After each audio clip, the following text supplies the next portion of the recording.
Today I want to talk a little bit about equipment values. So my very first gear review I did like 2 years ago was of the Canon Cine DS lenses, specifically being used with my red Epic Dragon that I had at the time. Part of why I made that video was because I couldn't find any other similar tests where you take a high-end camera like a red Epic and use sort of cheaper, lower-end lenses with it.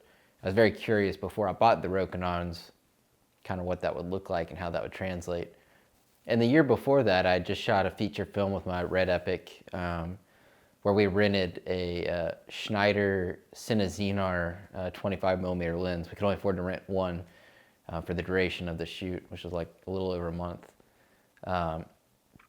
It's the movie The Paranormals, which is our most popular video on our channel.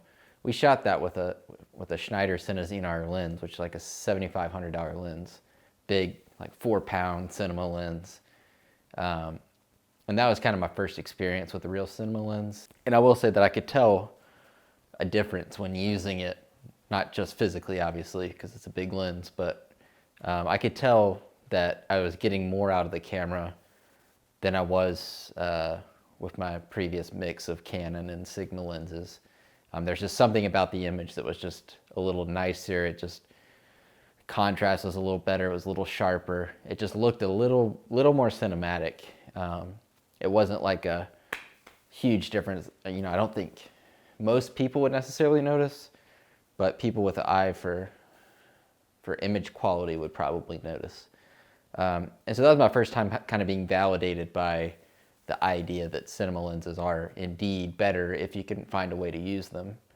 So I have had experience with that. And when the zines first came out, I rented one to shoot a music video we did in Colorado. Again, I just rented one. I rented the 50mm zine for a long weekend shoot to kind of test it out. And even with the zine, I could tell a little bit better, slightly better resolving power. Now, all that is to say that I've seen the difference that cinema lenses can make, and there is obviously a noticeable increase in quality, as there should be, because the price difference is substantial. And I understand that they can pull a little bit more value out of my camera than a lesser lens. But despite that, I don't own any cinema lenses, mostly because I can't afford a full set. And I still use mostly, right now, Sigma lenses, and I had a full kit of Rokinons before that. So I've upgraded in quality a little bit. The Sigmas are a little bit nicer glass than the Rokinons. But still, for argumentative sake, you know, the Rokinon kit was probably about $2,000 of value. The Sigma kit I have is probably about $4,000 to $5,000 of value. Whereas like a Rokinon, a zine kit, I think it starts around like $7,000 for 5 lenses, which would probably be my next step. And I may eventually go there, who knows, I don't know.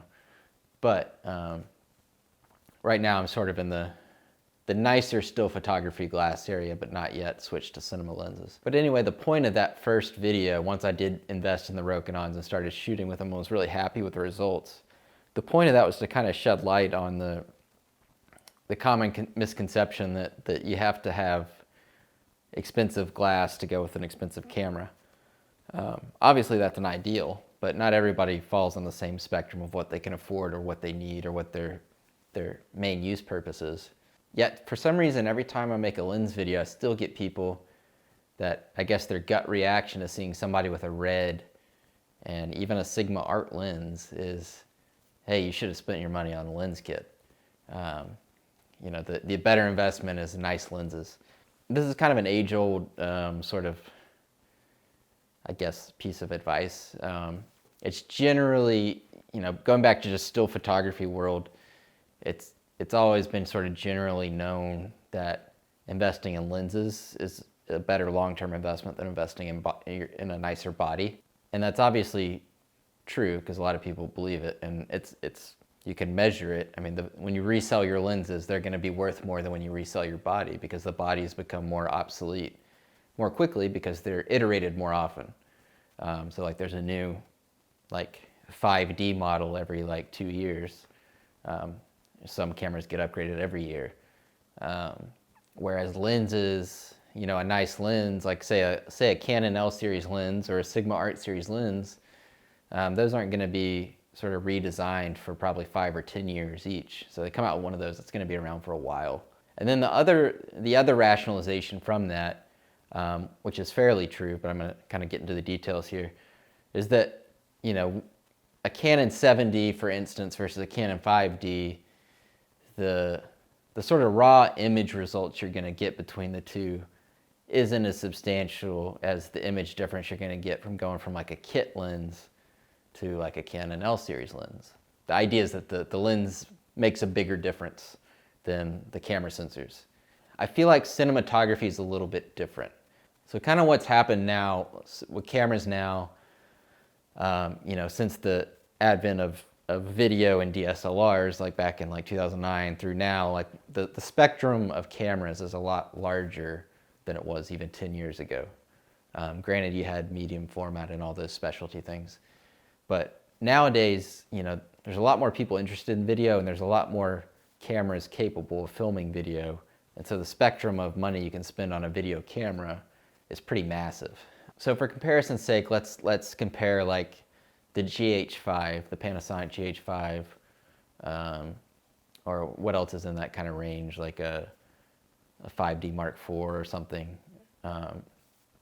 Something that, you know, a DSLR, micro four thirds camera that shoots compressed 4K footage, basically a 4K camera, even compared to like a Red Raven, which is the bottom level Red. It shoots 4.5K. For argument's sake, all the Red cameras are kind of similar in this way. But, you know, let's say 4K to 4K camera, you've got a gap of, you know, $5,000 at least, maybe 10 between your investment in either ecosystem. That's a pretty big gap. You're talking thousands of dollars in between that could be used on other things. So the common thinking with some people is go with the cheaper camera, go with the 5D Mark IV, go with the GH5, and spend that 5 or 10 grand in between on really nice glass, because that money is going to stay put. It's, you know, if you ever sell that glass, it's going to retain its value, and perhaps that image quality of the lens is more important than the image quality of the camera. This is where I think that kind of thinking breaks down a bit. Sure, there's nothing wrong with the GH5. It's a great camera for what it is, but there is a reason why the Red is that much more expensive, and it's more than just it's more than what a lens can make up for. So if for some reason you put a cinema lens on a micro four thirds GH5, which would be a weird thing to do, you know, whatever resolving power that lens has over whatever the standard GH5 lens is not going to be a bigger difference than what the GH5 as a camera can do versus what a Red camera can do. So this is where, you know, this much wider spectrum of lenses and cameras, I think, comes into play more with cinematography. Because what we're talking about here is not just the difference in a Red Dragon sensor, helium sensor versus the Panasonic GH5 sensor. It's a lot of functionality of the camera itself too. So you have higher speed frame rates. The higher resolution is not just a optical thing, but it's a functional thing of being able to crop in, reframe, stabilize. And then there's the very big thing of shooting raw video versus compressed video, and then being able to, and how that affects your post workflow and all that, which is a pretty big deal. And I think people that haven't experienced that maybe underestimate the impact of shooting raw and shooting high frame rates. And likewise, all those functions of the Red are still operational through a cheap Rokinon Cinema DS lens.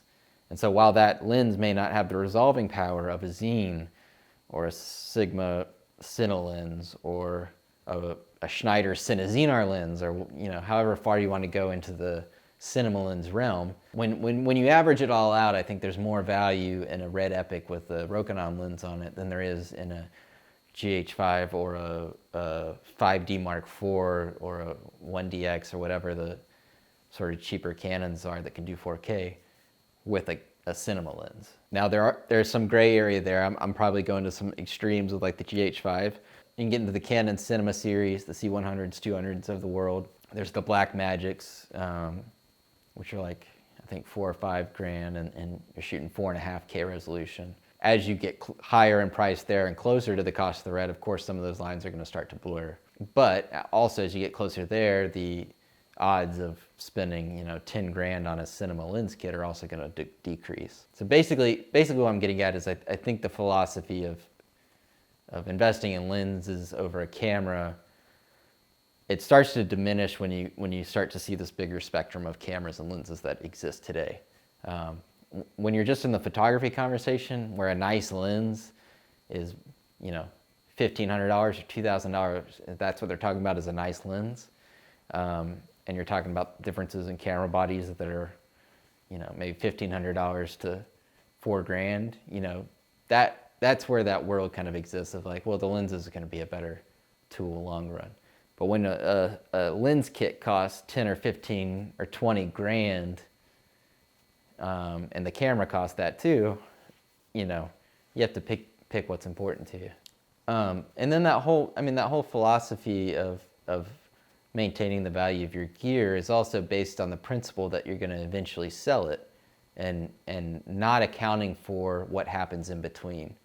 And most people, if they're spending money on a red or investing thousands or tens of thousands of dollars in camera gear, they probably ought to be doing it professionally. And there's something to be said for the value of what you create during that period between buying and selling your camera or your lenses. I think there's a very tangible, distinguishable value between everything I've shot, even on Rokinon lenses. I mean, our film Clowns and Robbers that we spent 2 years making was shot primarily on Rokinon lenses. There's a value between the qualities that the red camera gave me over making everything I made over the last 6 years now. That's much more substantial than the image quality difference between the cinema lenses and the lower end lenses that I've used over that same period of time. And I think most people, I'd say 90% of the people, clients, customers, fans, just people watching our movies or whatever, they're not distinguishing the lens differences. But I think the slow motion, the high frame rates, the looks that are achieved through the raw data and the color, the feel of the video, and to some degree the resolution, the resolving power, and what that's allowed me to do through downsampling and reframing and stuff. That's all composition. That's all kinds of different things. All of that adds up to me to be a much bigger difference. That's worth the price difference versus the impact of a nice set of lenses. And when I say a nice set of lenses, I'm shooting on the Sigma Art Series lenses. All of these lenses are around either just under $1,000 or a good bit above. And within the photography world, within the stills photography world, these are premium lenses. These are nice, by all measures, these are nice lenses. And even within the cinema world, there are Sigma Cine lenses now, but they're just rehoused versions of the Sigma Art lenses. So the difference there, when you're talking several thousands of dollars difference between the still version and the cinema lenses, you're really just paying that for the housing. All of this is to say that, I think at least going, if your mind's set that Rokinon lenses aren't very good, and I feel like I've sort of disproved that a little bit because I've used them a lot. But now I'm shooting with Sigma Arts, which are a decent jump from the Rokinons. It's hard to argue that putting a Sigma Art Series lens on a red weapon is not somehow a good image option. Somehow I'm selling myself short because I'm not using cinema lenses. It's sort of a ridiculous thought. And I feel like if this was just sort of standard common knowledge, it wouldn't make sense for Red to sell Canon mounts for their cameras. I mean, even the Red Raven has a locked Canon EF mount. You can't change that mount to a PL or something. So if somehow Red sensors weren't,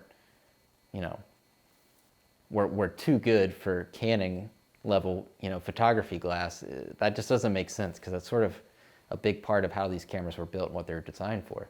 And especially when you start considering the types of projects that you have to be doing to justify using only cinema glass. That's a very high level of work where you're probably at that point able to afford the camera and the lenses, or at the very least owning the lenses and then renting a red once a week or every couple weeks to do a client project isn't going to be cost prohibitive. For me, that would be, because I'm shooting 3 or 4 days a week on my red. I can't just be renting a red that often. It would be astronomical in cost. What's funny too, because I get that comment a lot specifically on that first Rokinon DS review video.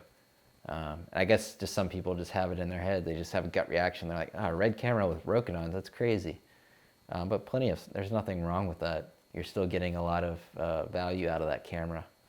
Sure, you could probably get a little bit better resolving power out of a nicer lens, but it's not something most people are going to notice or care about. What they're going to notice is the resolution or the lack of compression or aliasing that happens with lesser 4K cameras or smaller sensors or cameras with lesser compression.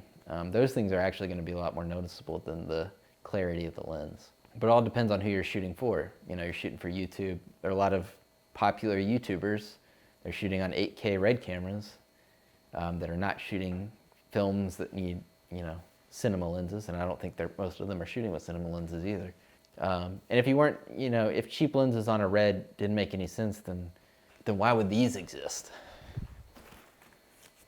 If you watched my lens video I did a month or two ago about my lens kit, these are the little Global Dynamics United lenses.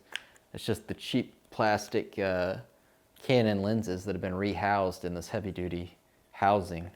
It's a $300 lens that's made by the President Red camera to use as a low-profile lens on the red for gimbals or drone usage or any sort of dangerous shooting conditions where you're worried about hurting your glass. And when I shoot with this, I can tell optically that this is not as nice as a Sigma lens. But this is about function over image quality, which is something I'm constantly trying to reiterate. And that's really what I was talking about in that initial Rokinon lens review video, is the function of the manual lenses has a lot of value over maybe quality if you're operating in that sort of sub-$1,000 lens range. The Rokinons are light because they're cheap, but a backpack full of light primes might be useful when you can't carry around a backpack full of cinema primes. There's all kinds of use situations where you're going to need different tools. Oh, and one more thing I forgot to mention when filming this. This little music video I did for my friends, the Wall Chargers, was shot entirely on a Canon kit lens, like one of the super cheap zooms that comes with like a Rebel camera. This was like an impromptu shoot that we did. I live kind of about 45 minutes outside of town. So I came in with all my gear, was setting up for the shoot, getting ready, and realized I'd made a huge mistake and left my lens bag at home. So I had everything but the lens. But fortunately, since the Red has a Canon mount on it, somebody at the shoot had their cheap little Rebel camera with them, happened to have it in their car. I was able to slap the cheap kit lens on and get the job done. So see for yourself if you notice a terrible quality image here. But this was shot in 6K with one of the cheapest lenses you can get. And what I love about shooting with a Red is that I can plop all kinds of different batteries or monitors or lenses on it, and I'm always getting a certain amount of base quality that I can rely on, which is, for me, is, I don't know, 80% of the picture that I'm getting, So for people to say like the body doesn't matter, I don't know. I think that's for people that are thinking they have to always have the newest version of something. I think that comes from like the disposable technology world of like iPhones and stuff, where it's, there's this inclination to always need the newest and best one.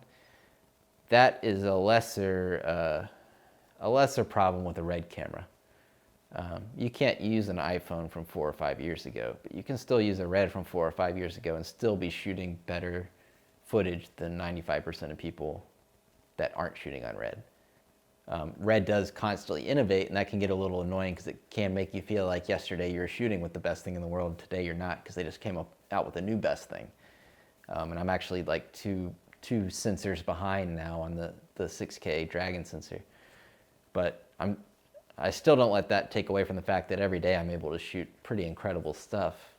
Certainly competitive if you're looking within the landscape of sort of the videography world. So I think people get in their minds that, okay, well, if I'm always going to try to have, if I always want to shoot with the latest Red camera, and the latest Red camera comes out every year, they seem to innovate, then I can't, the cost of owning and upgrading my Red camera constantly, which some people can afford to do at the super professional level. But if they want to do that, then the economics of renting a Red is much more sensical, because let the rental shops worry about the cost of buying the equipment, and then you just pay the rental fee when you need it. Meanwhile, you sit on a box of nice lenses that are going to be relevant for 5 or 10 years, and that's maybe a better way to spend your money. But there's a lot of things wrong with that equation for a lot of people that shoot in different ways, which prominently for me would mean most of the time I don't have a Red camera at my disposal. That's a pretty big problem for me. It also means that everything I shoot would need to be of a certain budget to justify renting a Red every time I do that, and that's something that's not true for me. I do a lot of work for nonprofits, small businesses that technically can't afford the Red, even though that's what I shoot on. It would mean that on all my personal films, where I very much don't have much of a budget at all, probably wouldn't be able to afford renting a Red. In all those cases, it wouldn't make sense for me to have a nice kit of lenses and no Red camera. So it's important to realize there's a gray area in camera technology with all that kind of stuff. But for me, it does start with the camera, not the lens. So I guess if this is targeted at people that are trying to figure out how to spend their money, I would say don't be ashamed to buy cheaper lenses or mid-level lenses. Not feel obligated that you have to have a cinema lens kit. Certainly be nice to have, but not every video needs cinema lenses. I can think of a lot of instances where cinema lenses would be inconvenient. Of course, I can think of a lot of times when cinema lenses would be great, and I wish I could shoot with them all the time too. If I ever upgrade to cinema lenses, I'm probably still going to hold on to a lot of my Sigma lenses as well for certain projects. I guess I kind of feel like the camera is like you, that's your body, and then like the lens is like the outfit you're wearing that day. You wear different clothes for different occasions, and it's nice to have a nice suit, but you don't need to wear a nice suit every day. But it's nice to have your body in good shape, have a good body, so you can go do a larger variety of things, and you can wear different things doing those things. That's a very strange analogy I just came up with, but for me, it's important to have a good base level camera, and everything else be sort of situational. So anyway, that's just my perspective from what I've shot and how I've chosen to spend my money on camera gear and kind of what's important to me. I just get sort of annoyed when I consistently see people commenting that I should have spent money on lenses. I don't feel like they're looking at what I'm making from you're not looking at the whole picture. I would only take that criticism seriously if it was coming from a client or somewhere where that had a direct impact on my ability to do what I do. And it's never been a problem in that capacity. The lenses I shoot with have never come up. In fact, it's only ever been me sort of willing to throw away a little bit of money almost in a way to rent a cinema lens just for the sake of using one, because I'm sort of a nerd about that and want to know, it's just that wanting to know what that looks like and feels like and what that difference can be. But it's never a client mandated or a creatively mandated sort of thing that it's got to be cinema lenses. I just don't think most people care. It's really just a nice luxury to me. There's a point of diminishing returns with lenses where it's nice to use the best lens if you could be in a situation to do that, but it doesn't have a dramatic impact on the final product. And along those lines, it's also worth noting that all lenses made today are very good. Well, I shouldn't say that. That's a very broad statement. But generally speaking, lenses made in the last couple of years are all of a much higher standard than lenses were 10 or 20 years ago. Granted, you can get some vintage lenses that are still amazing or whatever, but just across the board, because cameras have gotten better, lenses have been held to a higher standard. And so, you know, it's kind, in a way, I think it's kind of hard to go wrong with lenses today. If it's a relatively new lens, you know, from the last decade, it's probably pretty good. I just feel like a big part of the camera gear YouTube audience is just people trying to figure out how to spend their money and get the best or this or that. And so I just wanted to kind of touch on this more specifically, even though I've kind of covered it in a way with all my gear videos. But thanks for watching. If you liked it, subscribe, share it, like it, don't like it, comment or don't comment. Do whatever you're going to do, because I really don't feel like when people say subscribe at the end of their video that inspires people to subscribe, because everybody says it. So you're just going to subscribe if you want to or not. It really doesn't matter what I say, I don't think. So